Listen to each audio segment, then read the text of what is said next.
let it work. The World Series is a crapshoot. So as long as you get in the Final Eight, sooner or later, you're winning one. Our goal is to get in the Final Eight every year. Right. So our goal is to win the division every year. And the World Series will take care of itself because it's a crapshoot. Look what happened to this team. Look what happened to this team. You know, this guy, they lost because of a foul ball. You know, this when the Cubs thing, when this thing over the wall. He said nobody can predict any of that. Your goal is to get in the Final Eight every year, and then it'll happen. Well, he's right. It's a pretty good, yeah. I like that philosophy. Is it okay if I slide your monitor over? Oh yeah, you can slide anything. Yeah, sure. You have a pen somewhere. I left my pen on the car. Yeah. Oh, I left it on my jacket. That's any of that stuff's fine. Yeah, here you go. In case something. Now, if we're doing that, let's get when I threw the first pitch out behind me. Oh, actually, there's my book, too. Okay, yeah, good. How's that? We ready to rock here, Adam? Good to go. All right. Okay, so we'll just keep talking, Yeah. and then you'll do everything later. We'll Right? cut it down, yeah. I don't Okay. know. I'm not sure if this is going to run in news or sports, to be honest with you. Yeah, well, yeah. One or the other. So when did you guys first come together and start talking about this? How long has the process Well, it's been? gone back several months, Dan. I talked to Crane Kenny at the Chicago Cubs probably 3 months ago. Okay. Had an excellent meeting with Crane and his executive team at Wrigley Field to kick it off and put Naples on the board for a proposal. Well, why Naples? I mean, I know you spent some time down there. Is it your familiarity with that area that kind of Yes. did it? Well, Dan, I grew up here in Hinsdale. My father grew up behind the left field wall, so Chicago's our home. But I live 6 months of the year in Naples, and I feel it's really the nicest warm place in the United States. Yeah, that's a good reason to have a baseball complex down there. Yeah. So, would you say that, and I know Crane doesn't really speak for the whole organization, didn't then and probably doesn't now either, but would you say that the Cubs were actively kind of looking around to see what might be out there rather than Mesa? I actually don't think so. I don't think they were looking around. We very aggressively approached the Cubs, pointing out the benefits of Naples, Florida. There are tens of thousands of Cub fans in Florida, and those Cub fans deserve a chance at the Chicago Cubs. Yeah, well, as you know, the people in Mesa would say exactly the same thing. Of course they would, and they deserve to say so. You say Tom has not paid a visit to Arizona, so he's really not familiar with the White Sox complex. You, on the other hand, I think have seen it. I know Crane has seen it. Yes.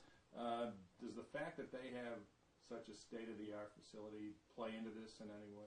Well, I think Tom Ricketts, from my experience with him, one, he is a complete Cub fan, and he's got a long-term plan. And I believe that Tom is simply looking at what is the location that maximizes the chances of the Chicago Cubs to win a World Series. That's number one. With respect to Naples, we've got all the ingredients. We've got the fans, we've got the beautiful space, we've got the beaches, and it's a family-oriented location. There seems to be some opinion out there that training in Florida would be conducive to reaching the World Series rather than training in Arizona. How does that work out? Dan, as you may know, I was a mathematician and a numbers guy, money guy growing up, and my brother and I have talked about this quite a bit. Look at the last 18 World Series winners. 15 of them did their spring training in Florida.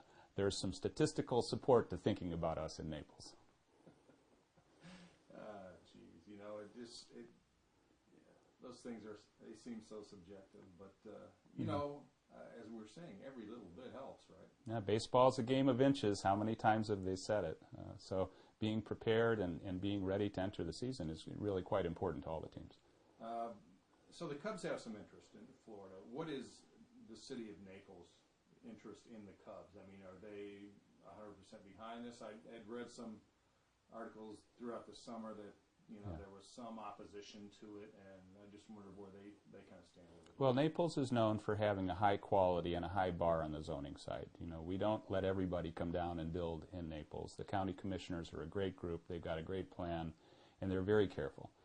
But they're very savvy business people, and I believe the county commissioners, the local businesses, including the hotels, are all going to be very supportive when they examine the facts and look at $50 million a year of revenue coming into the local economy. It's really something that could put a shot of adrenaline into Florida and into Collier County. Yeah, and that's part the part of it that I think people don't really realize until they look a little bit more closely is that the financial impact on whatever area the Cubs might land in Yeah. would be unbelievable. Well, many Cub fans may not know that the Cubs are by far the top attraction in Major League Baseball in spring training, surpassing everyone, including the Yankees and the Red Sox. So the Cubs are the franchise. WGN has a lot to do with that. They're seen in households all over the world because of WGN. And those fans, just like me, grew up as Cub fans. And a lot of those people are in Florida. Mr. Ricketts and the family have taken on a bunch of debt with regard to this purchase of the Cubs. Is there any way for them to recoup financially a little bit what they've put in by making this move? I would hope so. My goal is to bring together, led by S-Mark, the company my brother and I founded, a very prestigious group of private investors that put a public-private partnership together where the Cubs can come down and enjoy a very good financial situation, plus a great place to prepare for the season. Can you be a little more specific about what the benefits financially would be for that? Well, our objective is to create something in the vicinity of a $100 million complex. That would include, if you want to call it, a Wrigleyville in Naples, 120 acres at least of property where you have the stadium, 6 practice fields, place for minor league operations, fitness and development of the players, with very, very good hotel and accommodations in the area to handle the Cub fans as they come down. And the Cubs' contribution of that would be minimal because my investor group plans on building something that's attractive for us but very, very affordable for the Cubs. And you guys recoup your investment? Of course we will. How will that work out? Well, there's roughly 50 million households in the United States that watch every one of the Cubs game. We're going to get about 1% of them to come down to Naples and enjoy the community and our facilities. You're talking about hotels and the whole... Of course, yeah, of course. Let's see. What else want to ask you? Have you gotten to the point where you've actually started to talk about some of the amenities that might be included in the project for them? Yes, we've begun initial site designs. We've looked at what the other great facilities are out there in the major leagues, and we've talked to the Cubs about what they need.